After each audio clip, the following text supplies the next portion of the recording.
पुरुषोत्तमम। आज हम लोग एक कहानी के माध्यम से हम जानने का प्रयास करेंगे कि ठाकुर जी हमारे जीवन में क्यों इतना प्रयोज्य हैं। और यहाँ पे मैं एक बात स्पष्ट करूं, ठाकुर का अर्थ ही है सत्य, सनातन, आदि, अनादि, जुगादि।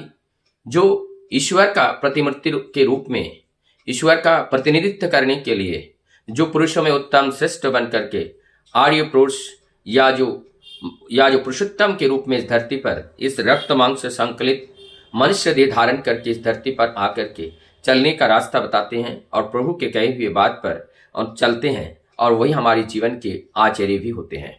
इसी को ही ठाकुर अर्थात हमारे चलने के पथ पर जैसे ही हम अपने पथ को भ्रमित होते हैं वो हमारी ठोकर देते हैं। ये कौन है? हमारे अंदर का जो बैठे हुए जो चेतना है, और वही चेतना हमें ठोकर दे करके बताते हैं कि ये रास्ता गलत है, ये रास्ता सही है।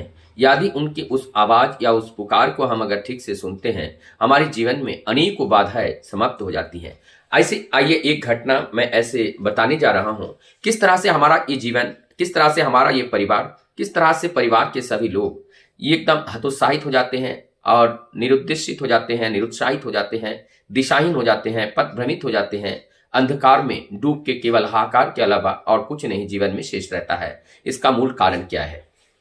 मैं एक परिवार को लेता हूं और वो परिवार में दो व्यक्ति हैं, दाम्पत्य हैं। एक का नाम है राधारमण और एक का नाम है शांति। दोनों का जीवन बहुत अच्छा चल रहा था। राधारमण जी बहुत अच्छे जगह पे सर्विस पे करते थे और वो बिजली विभाग में सर्विस करते थे। वहां से मोटा पैसा भी आता था, ऊपर से भी आता था, अंदर से भी आता था, और खा पी के बहुत अच्छे थे।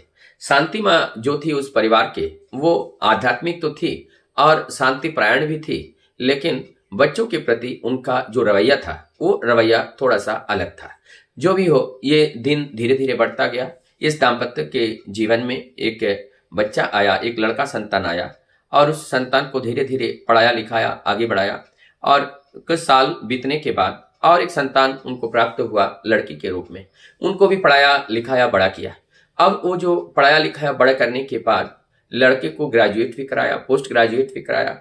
अब जो है जहां पर भी काम के लिए जाते हैं वो स्वयं आत्मनिर्भरशील होकर के एवं विश्वास के साथ वहां काम नहीं कर रहे हैं, और वहां से फिर बाद में वो उस कंपनी में जो कहाँ पे काम कर रहे थे वहां से उनको निकाल देते हैं और वो घर पे वापस लौट के चले आते हैं। तो यहाँ पर उन्होंने विश्वास खोया। किनसे? जितने अपने सहपाठी से, अपने बॉस से उन्होंने क्या विश्वास खो दिया, और वो घर पे आते हैं।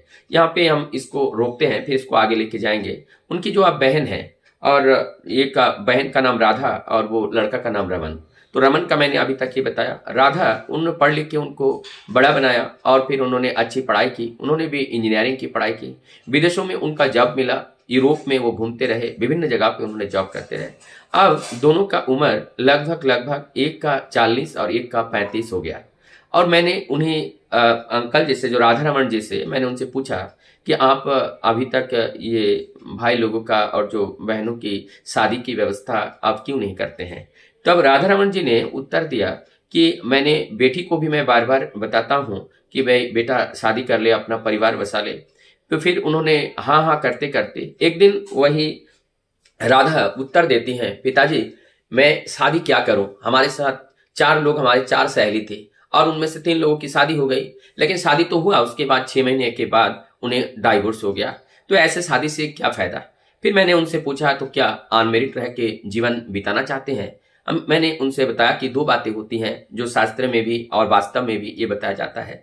जीवन यदि विवाहित नहीं है और वो जीवन स्पिरिचुअल भी नहीं है तो वो जीवन बिताना पशुवत होता है, क्योंकि उस जीवन में केवल और केवल एक खोज रहती है, एक तलाश रहती है, और उसमें 3 चीज का तलाश रहता है, केवल आहार, निद्रा और देह सुख का ही भूख रहता है। इसके अलावा कोई भी भूख उनके अंदर जागरण ना होने के कारण और कोई भूख उत्पन्न नहीं होता है। तो जिसके अंदर केवल देह भूख रहता है और तो केवल आहार और निद्रा रहता है, इतना तो पशु में रहता है। तो पशु में और इंसान में यहाँ कोई अंतर शेष नहीं रहा। तो यहाँ पर अब जो है उनके अंदर वो कॉन्फिडेंस नहीं है और वो विश्वास नहीं है, हाँ मैं किसी परिवार में जा करके उनको इंसान में तब्दील करके मैं उनके साथ अपना जीवन व्यतीत कर पाऊं। यहाँ पे 2 बातें हैं। अब वो पैसे कमा रहे हैं, जो राधा नाम की लड़के थी, अब उनके साथ वो अविश्वासता आ गई। ये जो न्यू में क्या कमी है, मैं इस चीज को बताने आगे जा रहा हूं। और इधर जो लड़का घर पे आया था कंपनी से, कंपनी ने उनको बाहर निकाल दिया, रमन जी। और रमन जी घर पे आके बैठ गए। अब उनकी जो वो आदतें बिगड़ती चली गई। घर पे काम नहीं करना पड़ता था क्योंकि पिताजी का पेंशन मिलता था। और इसी बीच में उनकी माता परलोक गमन हो गई।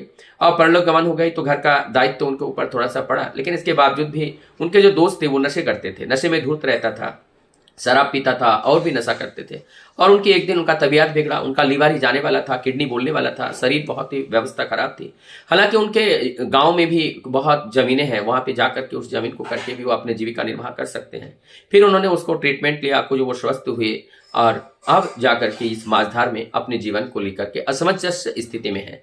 अब उनके पिताजी को देखने के लिए बेटी विदेश में है, बेटा घर पे है, लेकिन फिर भी वो आदत से मजबूर है और जिस वजह से अपने पिता को ठीक से देख नहीं पाते हैं, तो पिता असहाय बना। यहां पर प्रश्न है कि आज पिता असहाय बना और उसके साथ साथ ये बेटा भी असहाय बना और बेटी भी असहाय बना, क्योंकि इन्होंने अपने जीवन को सही रूप से अलंकृत नहीं कर पाया और जिससे जीवन को जिस रूप से ढालना चाहिए, जैसे बनाना चाहिए, वो बनाने में असफल हुए। यहाँ पे जो खामियां हैं वो खामियां कहाँ कहाँ रह गई। यदि हम इस बच्चे को अगर संस्कार मिलता और इनको सही परिवेश और सही संस्कार अगर इन बच्चे को मिल जाता तो ये इस बच्चे के जीवन में इस तरह के का घटना नहीं आती। अब जो है स्वतंत्रता रहना, ये स्वतंत्रता अलग तरीके से लोग समझने लगते हैं।